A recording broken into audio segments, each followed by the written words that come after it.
आपसे? हम तो हिंदू मुसलमान ये तो हिंदू मुसलमान में लगा रहा है, इन्हें हमारी वोट चाहिए ही कहा ना। बीजेपी को हमारी वोट कहाँ चाहिए?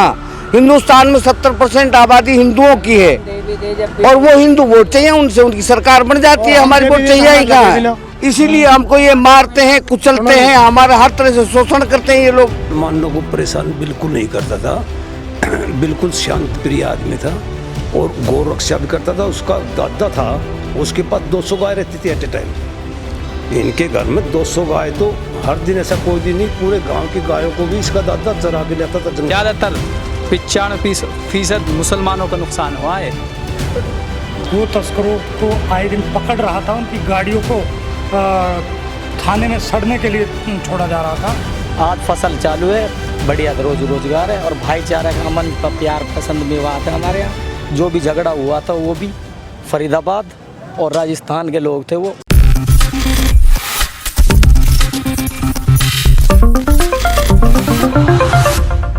नेक्स्ट 9 न्यूज़ में आपका बहुत बहुत स्वागत है। मैं हूं आपके साथ अबरारुल हक रहमान। नूह में हुई उस हिंसा के महीनों बीत जाने के बाद आखिरकार जिस पर आरोप लगा था, जिस पर सभी लोगों को शक था, या फिर हिंसा होने वाली उस जगह के तमाम लोग ये बात कह रहे थे कि मोनू मानेसर जो है इसका षड्यंत्रकारी है। मोनू मानेसर की उस वीडियो के वायरल होने की वजह से ही ये खतरनाक स्थिति जो है वो बन गई। यही खास मुद्दे पर आज हम इस खास प्रोग्राम में बात करें। मुद्दा आज का यही है कि मोनू मानेसर की गिरफ्तारी के बाद नूह के आम लोगों की, आम जो जनजीवन गुजारने वाले लोग हैं, उनकी क्या सोच है।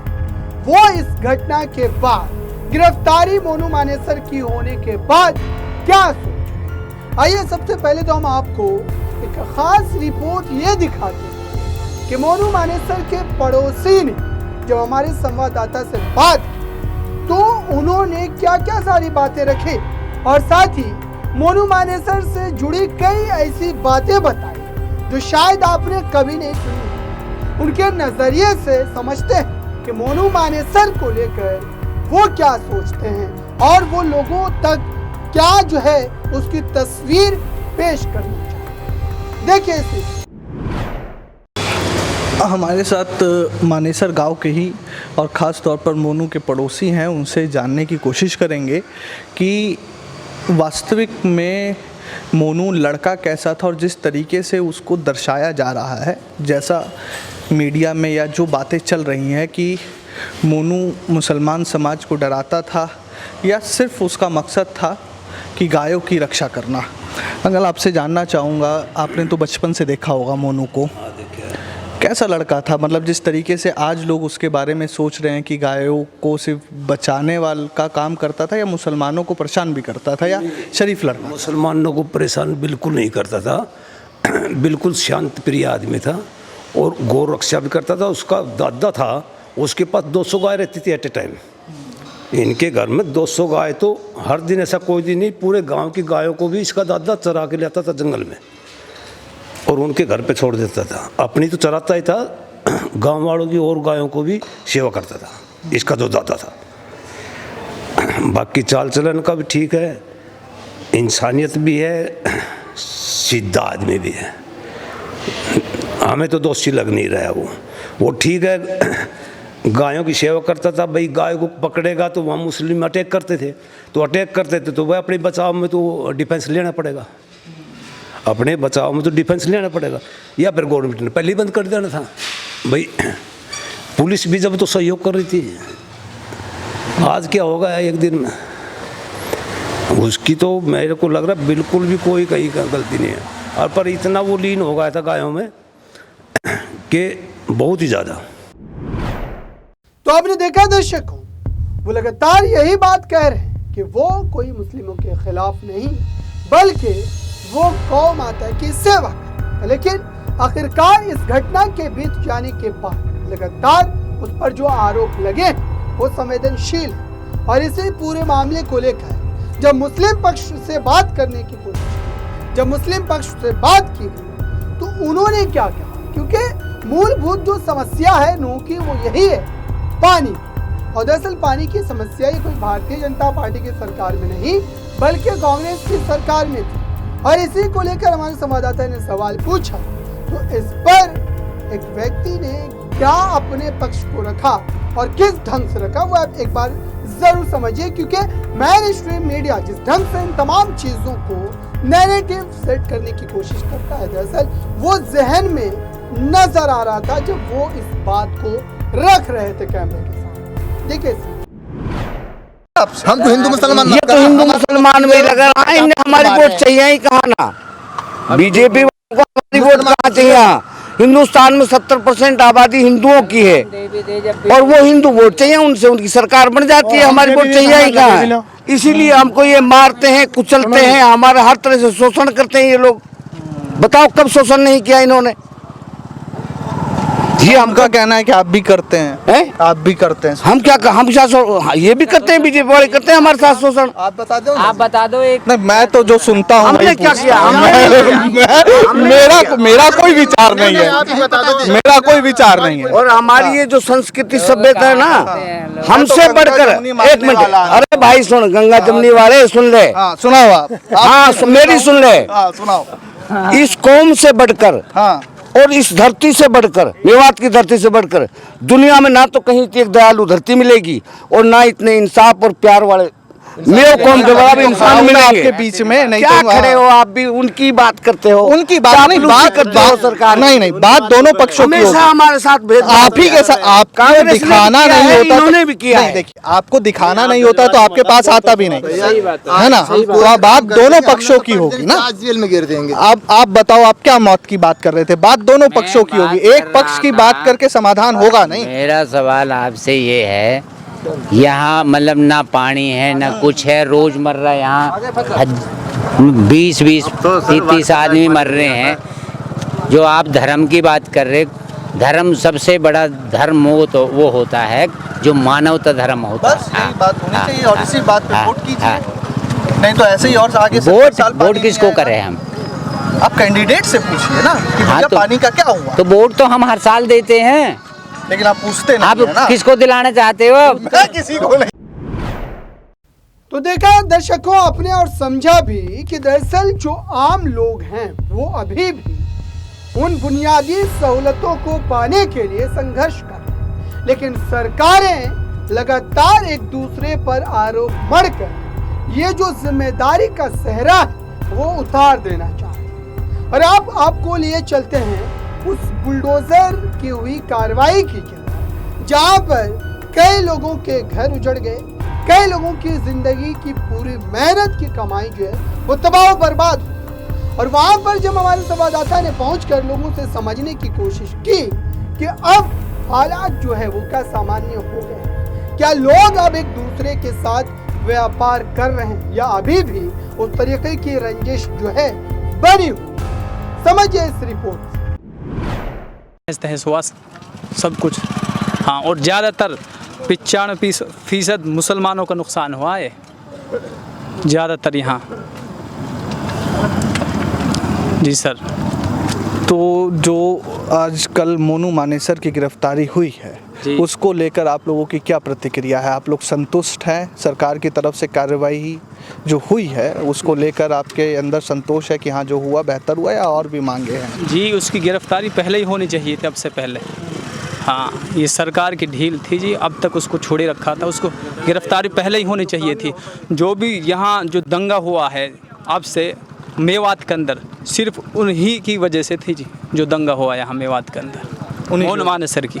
जी, अगर वो फेसबुक पे वीडियो में ये नहीं कहता चलो सारे सब साथी चलेंगे और पूरे सामान के साथ सब जाएंगे वहाँ, हम यात्रा करेंगे, उसने ये चैलेंज दिया था जी, उसकी वजह से सारी जो मेवात जो भड़की है।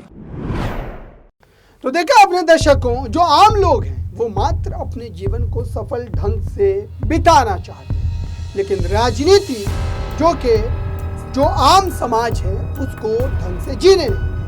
अब आपको मोनू मानेसर के समर्थन में जो लोग हैं उनकी भी बात सुनवाते हैं। दरअसल कई लोग ये कह रहे हैं कि मात्र मोनू मानेसर जो है वो गौ माता की सेवा के लिए संगठन चलाता है और अलग अलग जगहों पर अगर इस तरीके की गौ तस्करी होती तो उसके खिलाफ जो है वो कार्रवाई की मांग करता। लेकिन ये क्या जायज़ है? क्या कानून को आप अपने हाथ में ले सकते हैं? ये बड़ा प्रश्न है। और आप इस रिपोर्ट को देख करके समझिए कि ये जो व्यक्ति जो अपने पक्ष को रखता है इसमें कितनी हकीकत है और कितना फसाना है। देखिए इस रिपोर्ट। नींद लगा रहा था, उनके बिजनेस को धराशायी कर रहा था, वो तस्करों को आए दिन पकड़ रहा था, उनकी गाड़ियों को थाने में सड़ने के लिए छोड़ा जा रहा था। तो उस चीज़ के कारण मोनू मानेसर उनके टारगेट पे था। जैसे नूह एसपी ने जो ओटीपी मांग कर और लोगों को साइबर ठगी का शिकार बन रहे थे उन लोगों को गिरफ्तार किया था। तो उन्होंने 31 तारीख को दंगे के माध्यम से साइबर थाने को फूंकने का काम किया। इसी प्रकार डिट्टो बिल्कुल मोनू मानेसर उनके आँखों में बिल्कुल मिर्ची की तरह था। तो उन लोगों ने पूरा जोर लगा रखा था कि किसी भी तरह से मोनू मानेसर को गिरफ्तार कराया जाए, क्योंकि घाटमी का कांड में मोनू मानेसर का कहीं कोई मामले में जिक्र ही नहीं। वो व्यक्ति अपने सबूत पेश कर चुका, उन्होंने अपनी सीसीटीवी फुटेज दे दी, अपनी सीडीआर निकलवा के दे दी, उनकी लोकेशन सारी चली गई, अपनी गाड़ी की लोकेशन, अपने घर की लोकेशन, सब चीज़ें दी। तो उसमें है ही नहीं।